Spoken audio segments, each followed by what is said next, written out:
90% স্টুডেন্টরাই জানে না এই দুর্দান্ত টেকনিকটা। অতি সহজেই এবং খুব অল্প সময়ের মধ্যে কিভাবে এটা সমাধান করা যায়। আজকে আমরা সেই দুর্দান্ত টেকনিকটা শিখব। যদি এই ধরনের অঙ্ক থাকে x⁴ প্লাস 1/x4 এবং x⁴ প্লাস 1/x4 একবার প্লাসের মান বের করতে বলে আরেকবার মাইনাসের মান, সেক্ষেত্রে আমরা একটা দুর্দান্ত টেকনিক অবলম্বন করতে পারি। আমরা কি করব, প্লাসের ক্ষেত্রে প্লাসের সময় আমাদের কি করতে হবে, একই পদ্ধতি নিয়মটা সেম রিপিট হবে, কিন্তু মাইনাসের ক্ষেত্রে একটু ভেরিয়েশন। আমরা 194 এর সাথে প্রথমে কি করব, 2 যোগ করব। 2 যোগ, তাহলে কত হবে, 196।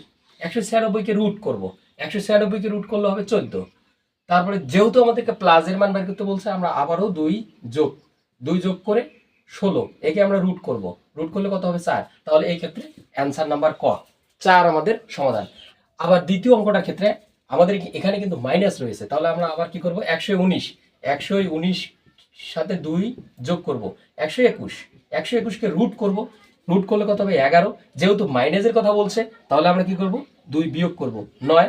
9কে রুট করি 3, তাহলে এই ক্ষেত্রে অ্যান্সার হবে 3।